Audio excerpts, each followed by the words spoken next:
hari ini saya melanjutkan sesi saya yang lalu, yaitu Tembak Kristus. Christ Christ-likeness. Exactly, wonderful. Christ-likeness. Kita berturut-turut bicara mengenai Christ-likeness.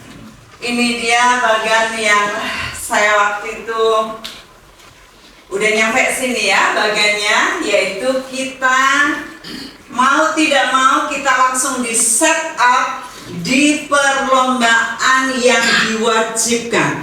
Saudara mau atau tidak, saudara mau jungkir balik, salto, saudara mau ngejogrok, saudara mau atlet, terserah. Kita ada dalam perlombaan yang diwajibkan, yaitu perlombaan iman. Banyak teman-teman tidak menyadari bahwa mereka ada dalam perlombaan. Hari-hari, apakah saudara jalan di tempat atau berlari? Ini sangat penting sekali untuk kita menyadari kembali bagaimana kita ada di dunia ini. Sebenarnya kita harusnya hari-hari lari. Harusnya kita ngejar ketertinggalan saya apa. Kemarin saya ketinggalan apa? Kemarin yang belum saya kerjain apa? Saya mau kerjain besok. Kira-kira yang bikin notes seperti itu siapa? Di sini ada nggak yang bikin notes?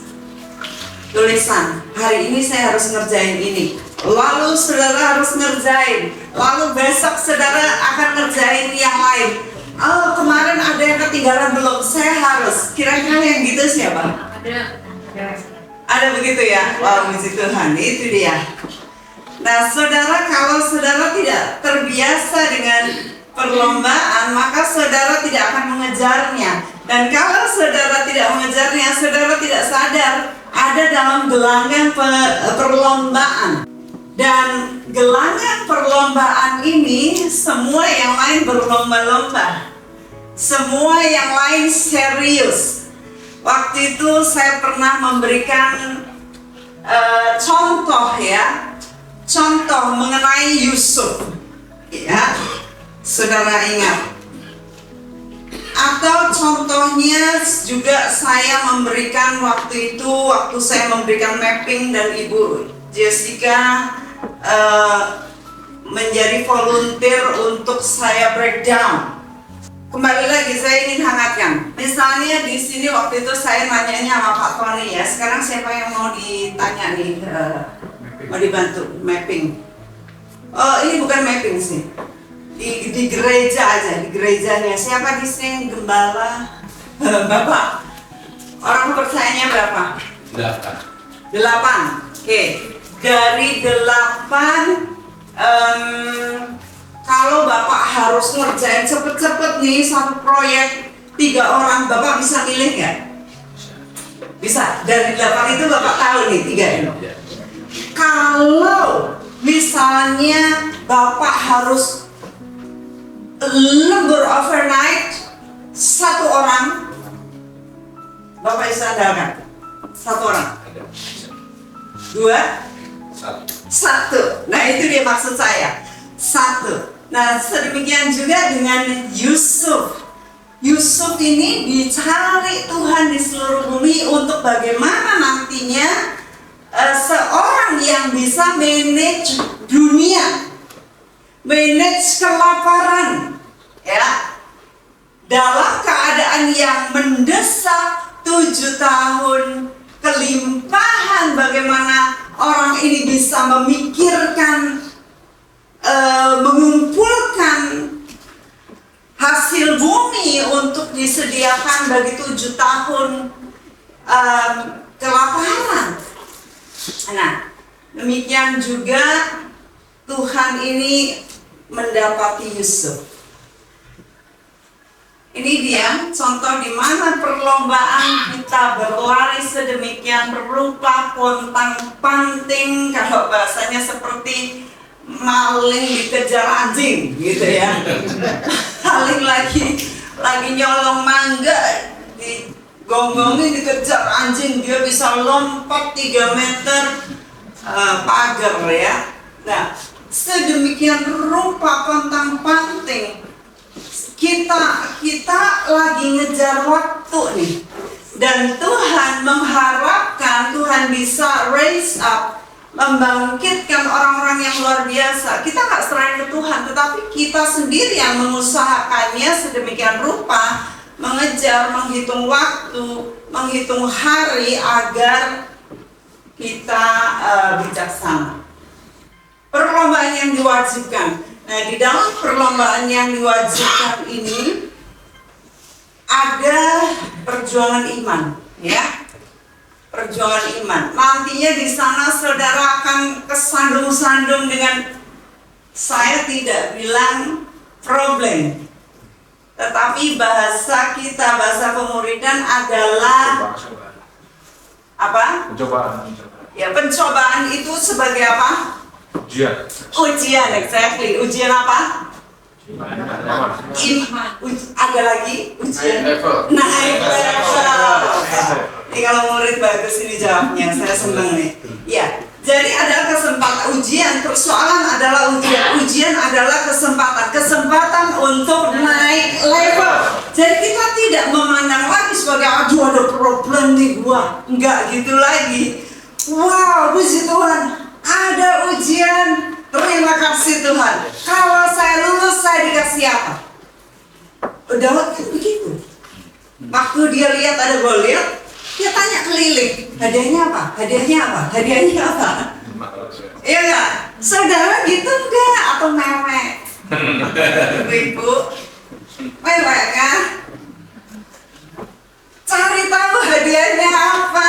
Tuhan, hadiah saya apa nih kalau saya lulus ujian yang satu ini? Dan semakin besar ujiannya, semakin besar Hadiah.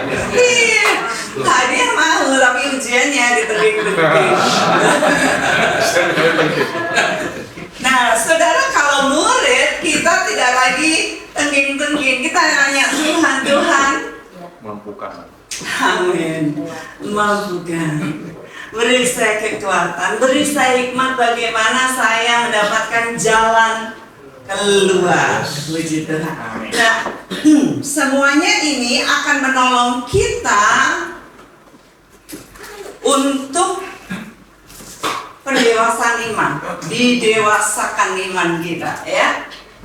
Proses pendewasaan iman. Semua ujian-ujian, pencobaan, dan yang dikatakan tidak melebihi kekuatan kita. Kita seringkali nangis, duduk, merasa di dunia ini kita sendiri yang paling heboh. Ya, gak ada yang seperti saudara, gak ada yang seperti saya nih persoalannya. Bener-bener ngadepin suami yang kayak gitu, ya.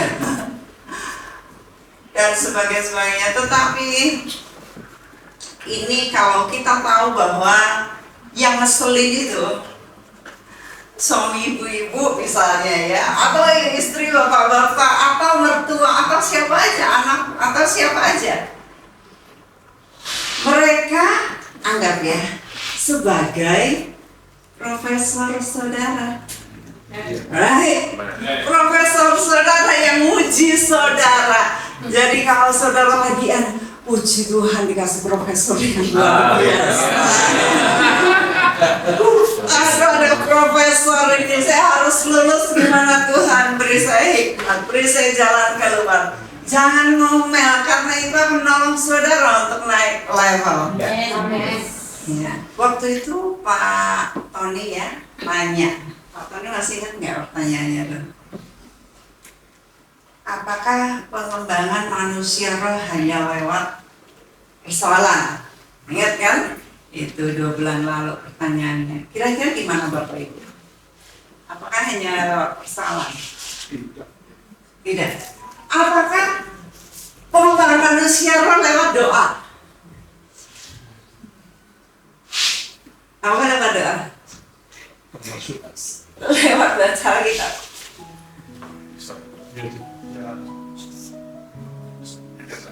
Iya, ada bagiannya. Itu adalah nanti kalau saudara dibukakan firman, Nah, saudara mendapatkan pewahyuan baru ini sebagai kunci bagi saudara untuk membuka persoalan-persoalan yang baru. Tetapi firman-Nya itu sebenarnya bukan menaikkan, tetapi itu adalah tools. Ya, itu adalah alat buat saudara. Iya. Nah, nanti pada waktu saudara menghadapinya, bagaimana saudara bereaksi.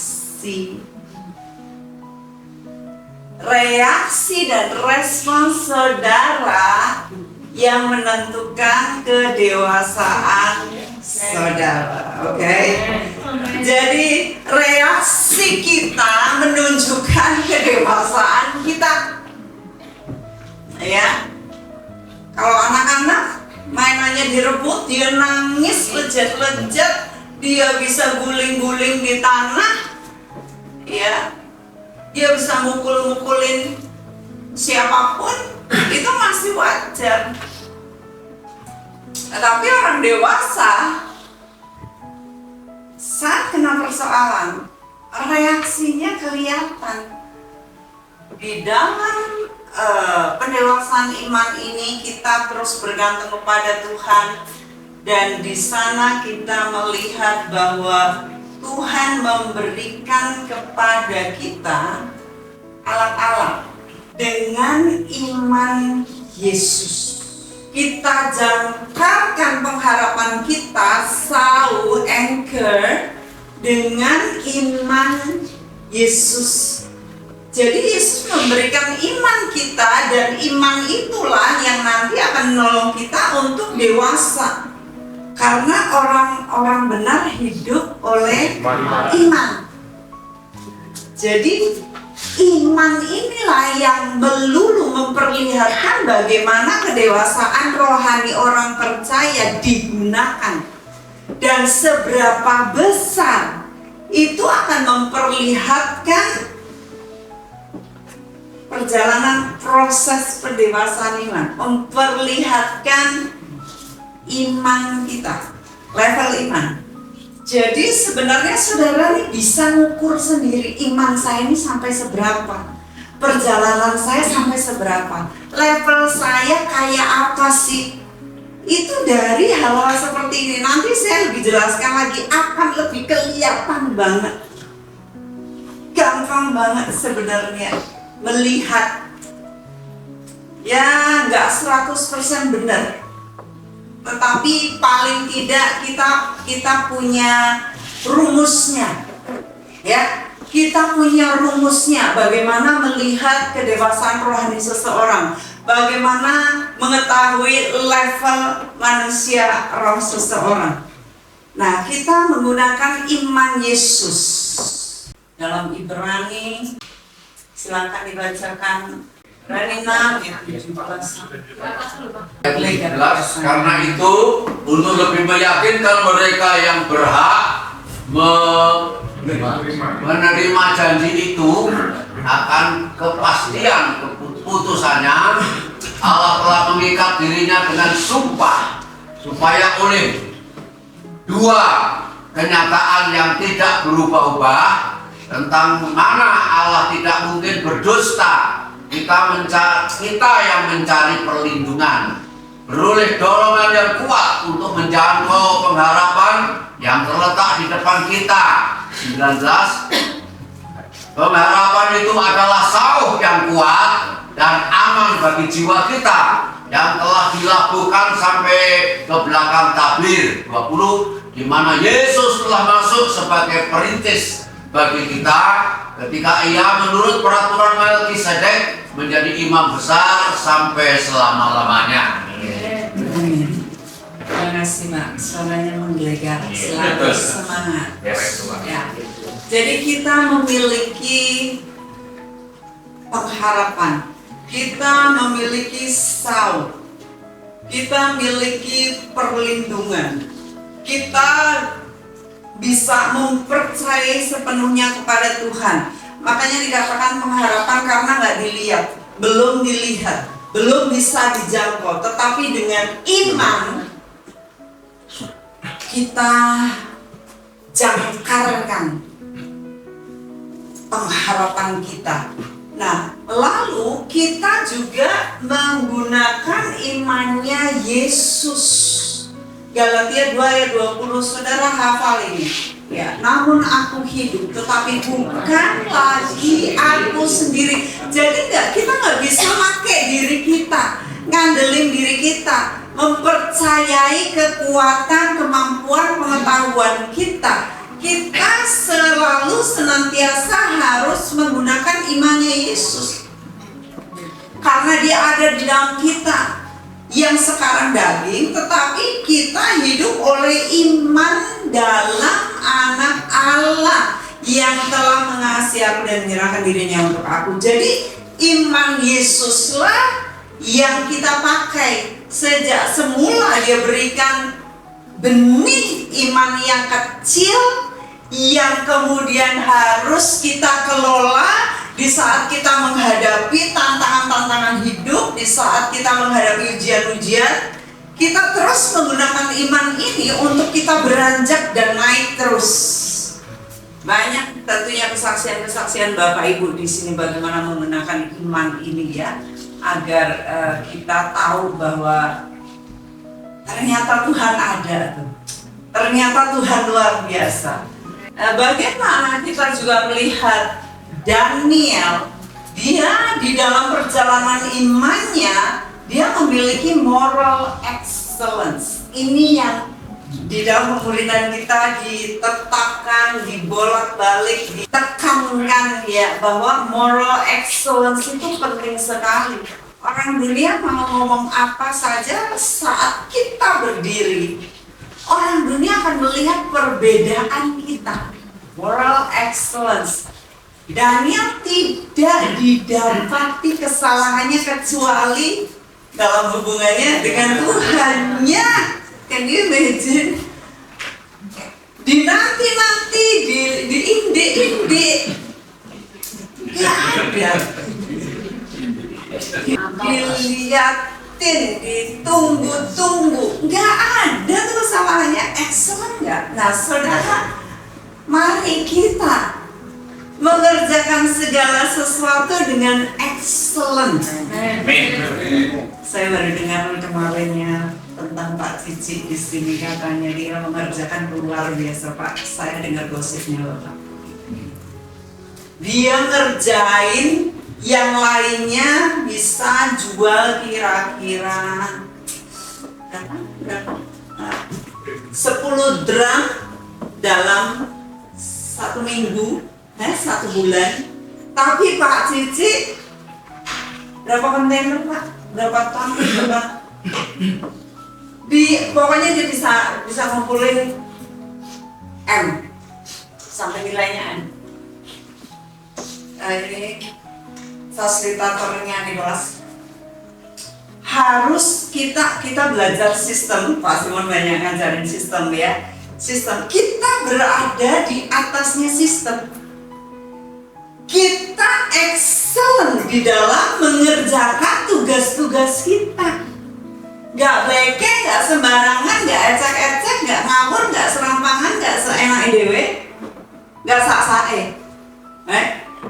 Kita harus excellent ngerjainnya. Bagaimana kalau kita bisa presentasi tiap kali excellent? Kita ngomong excellent, kita perform excellence, kita menampilkan excellence. Orang akan lihat, wow. Ya, jadi nggak cuman kalau CV-nya Daud ya, itu yang disertai Tuhan itu nomor berapa? Serius. Seriously. Coba baca. Dia pahlawannya gagah perkasa. Dia pandai bicara. Ya nggak? Terus yang disertai Tuhan? Main musik, nggak ada. Ya, pemain ahli. Ahli main musik. Terus Prajurit dan pahlawan. exactly. Terus pemberani. Terus Kalau pahlawan. iya. Petarung yang hebat. Ya, something like that. Dan menyertai itu yang apa? Saya nggak ngomong kita singkirkan disertai Tuhan, enggak. Tapi kita juga melakukan bagian kita. Kita melakukan bagian kita dengan sungguh-sungguh, dengan excellent. Daud itu loh, mana bisa pemain musik ecek-ecek bisa menghadap raja? Ya kan, pasti dicari yang terbaik kan dari seluruh negeri. Raja mintanya selalu yang terbaik. Kalau cewek ya yang tercantik, ya kan?